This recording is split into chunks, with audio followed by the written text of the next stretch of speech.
It is one of the great paradoxes of history, how those who seem least equipped for depth, for reflection, or for conscience so often find themselves seated at the summit of power. Their speeches are empty yet applauded, their policies shallow yet enacted, and their gaze rarely inward is celebrated as decisiveness. Marie-Louise von Franz did not view this as a mere political fluke. For her, this was a psychic phenomenon, a manifestation of collective unconsciousness choosing its reflection. The fool, long a figure of ridicule in ancient courts, has ascended the throne not in jest, but with terrifying sincerity. Power, in itself, is not corrupting, but it is an amplifier, a mirror that enlarges whatever is already unresolved in the psyche. The underdeveloped individual, when placed in a position of visibility and influence, is not suddenly elevated, rather, they become possessed by their own unconscious content. Von Franz observed that foolishness, in this symbolic sense, was not about low intelligence. It was about inner emptiness and absence of symbolic life, of inner dialogue, of moral imagination. It was the person who cannot see beyond literalism, who is trapped in the outer world, while the inner world atrophies. And it is precisely such a person who finds the lure of power irresistible. The psychologically mature individual hesitates before taking command. They feel the weight of responsibility. They consult their dreams, wrestle with ambiguity, and suspect their own motives. But the fool, he charges ahead. He is certain. Certainty is the favorite mask of unconsciousness. Von Franz noted how the psyche, when ruled by ego alone, loses the capacity for symbolic perception. It forgets that all leadership is service, not self-glorification. It forgets that every throne is a symbol, and the one who occupies it must bow to something greater than themselves. History is filled with moments where the collective projects its forgotten wisdom onto a fool, mistaking charisma for consciousness, volume for vision. The fool becomes king not because he is wise, but because he is familiar. His shadow mirrors ours. We elect him, we applaud him, because we see in him our unexamined selves, our laziness, our fear of complexity, our hunger for answers without questions. Von Franz understood that this pattern is not political in essence, it is mythic. It repeats because the psyche seeks wholeness, even through catastrophe. The fool on the throne is not just a warning, he is a signal. He appears when a culture has lost its symbolic compass, when it no longer recognizes the difference between the true sage and the inflated ego. Power, to the psyche, is never neutral. It awakens something ancient energy that has always lived within the collective unconscious. To hold authority is not just to govern others, it is to step into a mythic field thick with symbols. The king, the tyrant, the trickster, these are not mere historical roles, but archetypes. Vast, invisible structures that shape how power is carried or distorted. Marie-Louise von Franz recognized that when an individual steps into leadership without self-awareness, these archetypes do not serve, they possess. The king archetype, in its healthy form, symbolizes order, blessing, and responsibility. He is the axis mundi, the psychic center that unites opposites and provides direction. But when the ego has not been tempered through inner work, the king becomes swollen, no longer a servant of the self, but a bloated image of the ego's fantasy. He forgets that true sovereignty comes from alignment with something greater than himself. In this inflated state, the king devolves into the tyrant, the dark mirror of rulership. No longer generative, he becomes devouring. He no longer governs with vision but with fear, surrounding himself with flatterers, silencing critics, and declaring his will as absolute. Von Franz saw this transformation not as a failure of intellect, but of individuation. The man possessed by the tyrant archetype has not met his own shadow. He does not know the chaos he carries within, and so he projects it outward, shaping the world into a battlefield to match his inner unrest. In this condition, he becomes less a person and more an agent of collective unconsciousness, a vessel through which the archetype acts, blind to its consequences. Then there is the trickster, whose presence and power is more subtle and more dangerous. Unlike the tyrant, the trickster hides behind charm, disruption, and humor. He confuses, deceives, and pretends not to know the rules, while skillfully bending them to his will. He appears innocent, even playful. But underneath this mask is the archetype of disintegration, the spirit that thrives on disorder, contradiction, and reversal. When an unconscious person channels the trickster, institutions unravel under the pretense of freedom. Language becomes slippery. Truth is treated as optional, and the public, seduced by entertainment and novelty, becomes complicit in its own confusion. Von Franz warned that the psyche does not care for social convenience. If the ego inflation is not mere arrogance, it is a psychological distortion with deep mythological roots and unconscious identification with something far larger than the human personality can contain.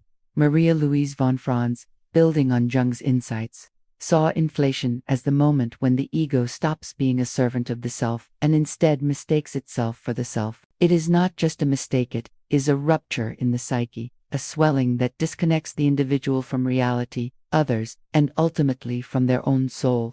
Power, especially public power, is a breeding ground for this condition. When a person with unresolved wounds steps into a position of visibility, they often compensate not by integrating their vulnerability but by disguising it behind control, command, or charisma.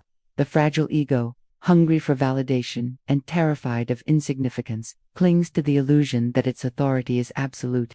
In this state, the ego becomes inflated not because it has grown, but because it has filled with air, with fantasy, with the borrowed force of collective projections.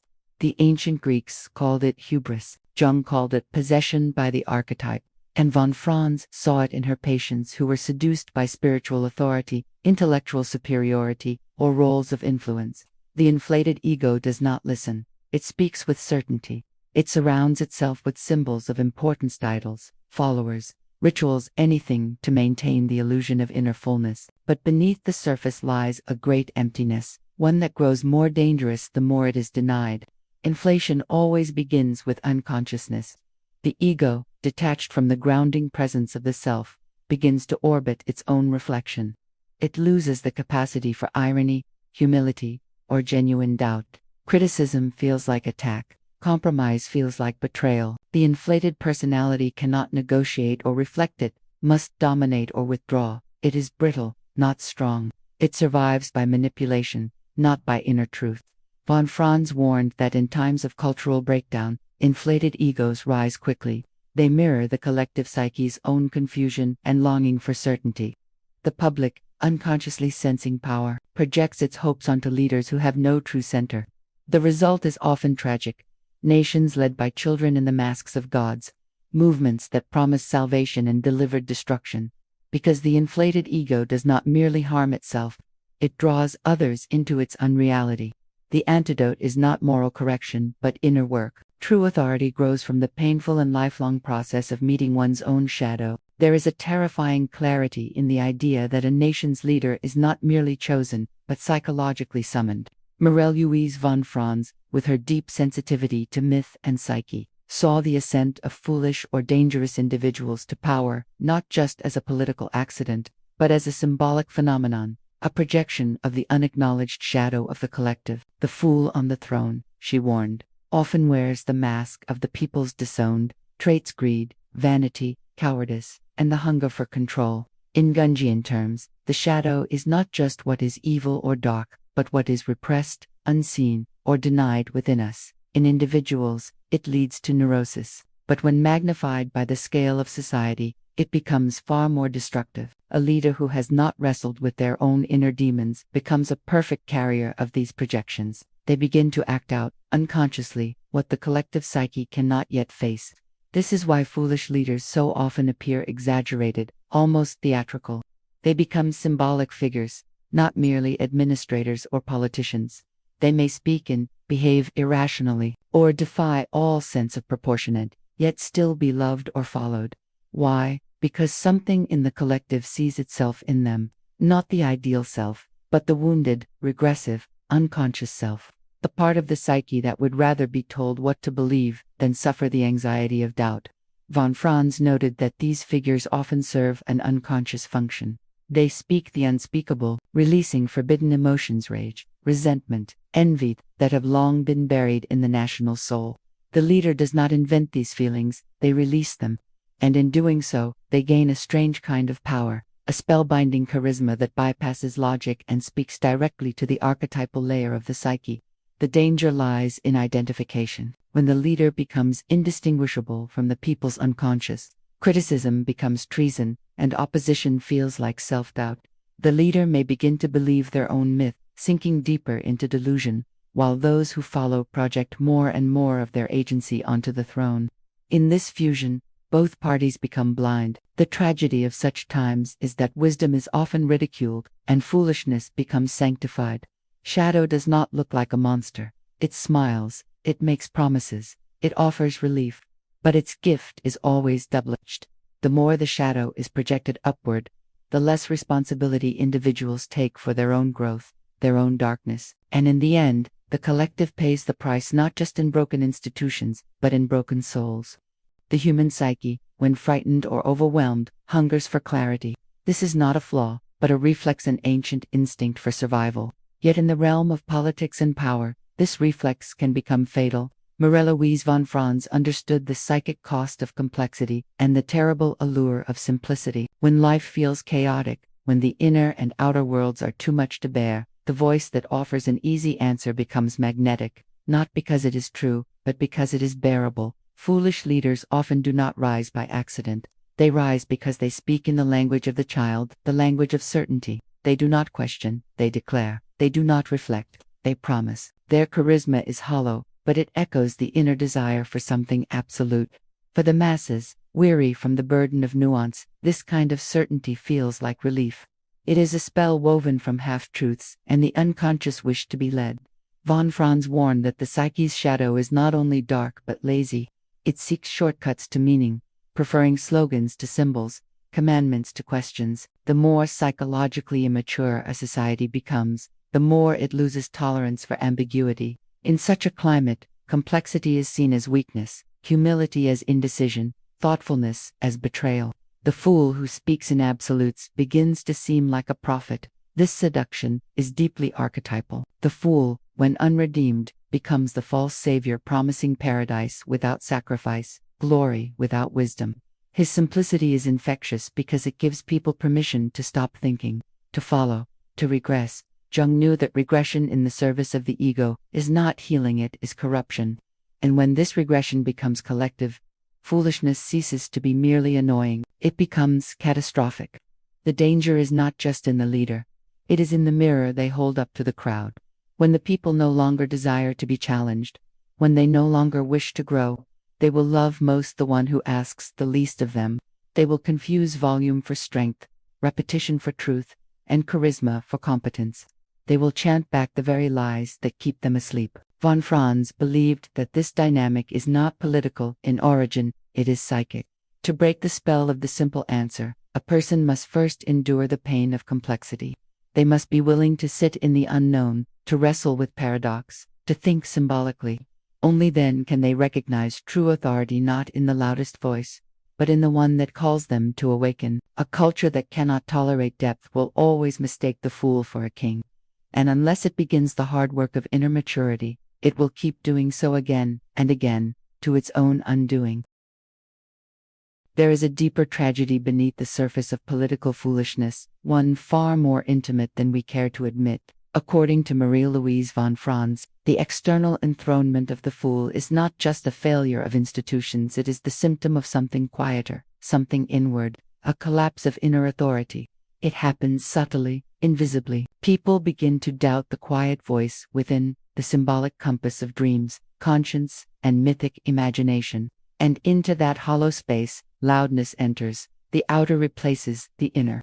Von Franz saw this not as a political or social phenomenon, but a spiritual crisis. When people stop listening to the symbolic language of their own unconscious, when they no longer reflect on their inner images or test their actions against the depth of myth, they become susceptible to projection. The unconscious doesn't vanish, it simply relocates. It looks for an image onto which it can attach itself, and it often finds one in the shape of a leader, a hero, or a savior, who appears to speak with certainty. The less inner guidance a person has, the more power they give away to outer figures. Inner authority is a slow and subtle force. It emerges from dialogue with the self, from wrestling with dreams, from the painful honesty of shadow work. It does not shout, it whispers. It doesn't flatter the ego, it corrects it. And for this reason, it is deeply uncomfortable. But when people forsake this dialogue, when they silence the symbolic voice and ignore their own mythic threads, they begin to long for someone else to tell them who they are. And anyone will do, so long as they are convincing. This inner abandonment has a consequence. As people disconnect from their own symbolic reality, they become easier to deceive. The psyche, deprived of meaning, grabs onto the most available narrative. It loses discernment, and in doing so, elevates those who mirror its blindness. The fool on the throne is often the one most willing to impersonate authority to echo what people want to hear rather than what they need to know. And the tragedy is that this voice feels familiar. It feels like truth because it imitates the very voice they've stopped listening to within. Von Franz did not believe that awakening was collective. It begins in the singular heart, in the dreamer, who dares to look inward rather than upward.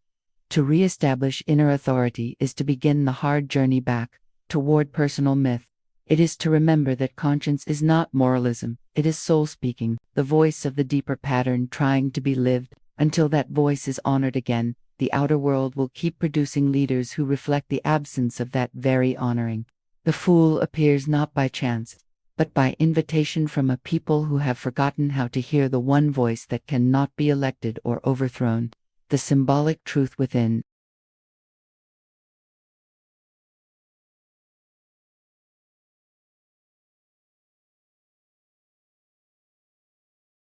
There is a peculiar magic in appearances, and it works most powerfully when fear and confusion cloud the collective psyche. What masquerades as strength often gains traction not because it is strong, but because it performs strength with conviction. Marie-Louise von Franz understood that the psyche can be bewitched especially when it longs for clarity, certainty, or salvation. In this vulnerable state, it mistakes bravado for courage, rigidity for resolve, and emotional blindness for rational leadership. The fool does not always stumble into power. Sometimes, he is lifted there by applause. The outer form of confidence is compelling. A voice that does not waver. A face that does not flinch. A tone that does not reflect. These are the costumes of competence, and when worn skillfully, they short-circuit the inner questioner. Many people are so weary of complexity, so tired of nuance, that they will follow the one who sounds sure regardless of what he says. Von Franz would call this symbolic failure, a collapse of the ability to see beyond surfaces, to sense the deeper archetypal forces at play. Foolishness, when hidden beneath charisma or certainty, becomes deeply dangerous because it wears the mask of heroism. The rigid mind unable to self-reflect or entertain contradiction gets mistaken for strength of character. The emotionally blind leader, cut off from empathy or imagination, is seen as practical, no-nonsense, efficient, and yet, beneath this mask lies a profound fragmentation. These are not integrated individuals, but split ones. Their certainty is not born of wisdom, but of defended ignorance.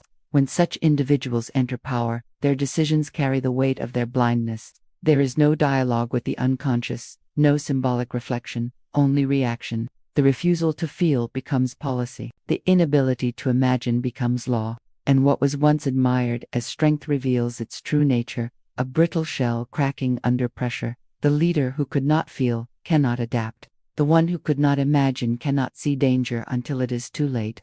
Von Franz did not write politics, but her psychological lens cuts deeper than analysis. She saw that the more a culture denies its own vulnerability, the more it will elevate those who deny theirs most convincingly. This is why fools often wear crowns, not because they are wise, but because they embody the collective illusion that emotional repression and rigidity are forms of mastery. Real strength, as she knew, is something else entirely. It is inner coherence, the ability to hold conflict without collapse, to feel deeply without drowning, to lead without possession. But that kind of strength is quiet, often hidden, and rarely seductive to a culture obsessed with display. Until that changes, the fool in armor will keep marching forward loud, unyielding, and disastrously sure of himself.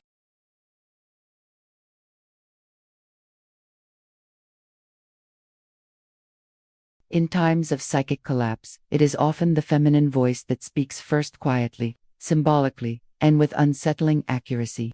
Marie-Louise von Franz understood this not in the socio-political sense alone, but in the deeper archetypal field where intuition, ambiguity, and relationship reside. These are not merely female traits in a biological sense, but qualities long associated with the feminine principle in symbolic life, and they are often the first to be silenced when foolishness ascends the throne. Fools in power fear what they cannot control. The feminine, by its very nature, defies control. It sees around corners. It speaks not in declarations, but in symbols, feelings, and paradoxes. It asks questions where the fool demands answers, and so it is mocked, diminished, or simply ignored, not because it is weak, but because it is terrifyingly attuned to what lies beneath the surface. A warning whispered by a woman, whether through myth, dream, or embodied insight, is rarely heeded in regimes governed by the inflated ego. It is often dismissed as hysteria, oversensitivity, or weakness, when in fact it is precisely the medicine needed to prevent collapse. Von Franz saw how the feminine voice, both within men and women, carries a kind of ancient intelligence, one that does not pretend to know, but listens deeply. It sees the interconnection of things. It recognizes pattern and consequence. In its mature form, it is not emotional chaos, but moral depth. And yet, in systems built on bravado and denial, such wisdom is rarely welcome. The more fragile the psyche of the leader, the more he must prove himself against this inner feminine. What cannot be integrated must be repressed. And what is repressed eventually returns, first as warning, then as tragedy. History offers no shortage of examples.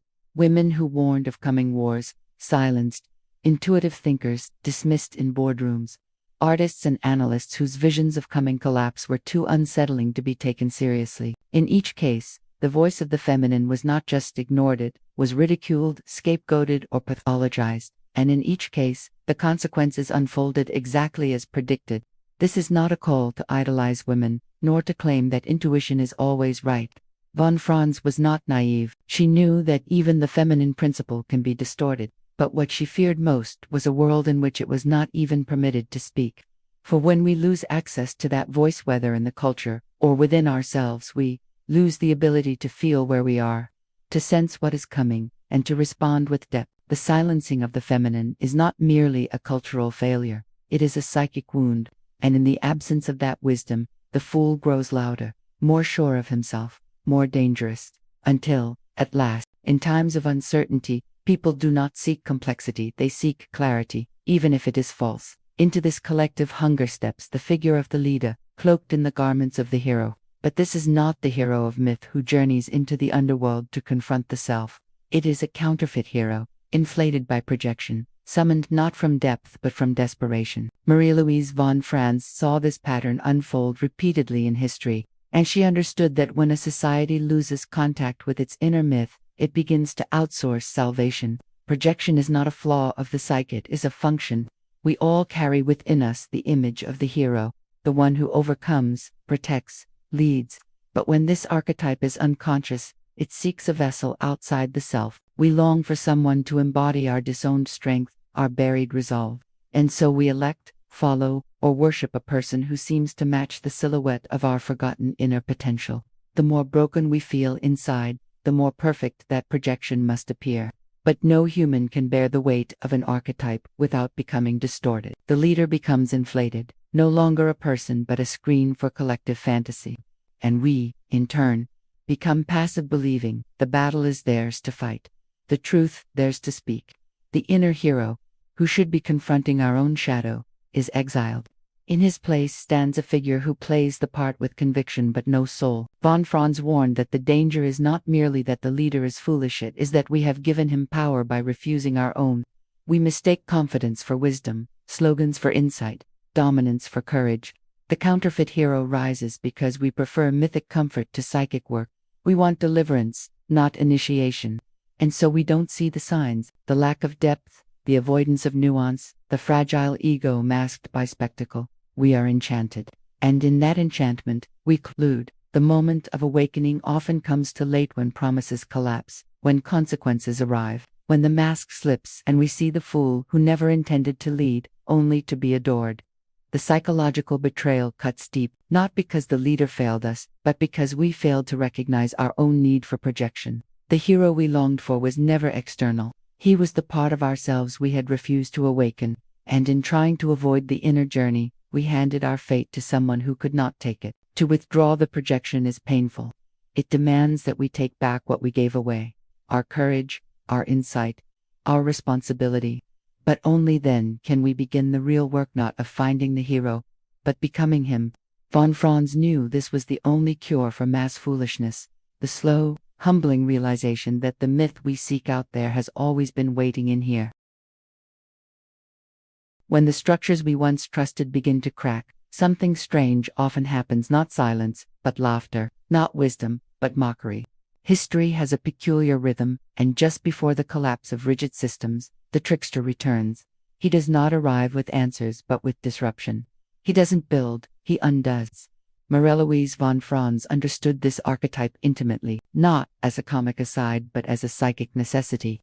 In moments of collective stagnation, the trickster emerges to expose the hollowness we no longer wish to see. The trickster is not evil. He is not even necessarily stupid. He is chaotic, amoral, contradictory, a figure who defies order and logic, not to destroy meaning, but to challenge its false versions. When the world has become too controlled, too moralistic, too certain in its own righteousness, the trickster destabilizes that illusion.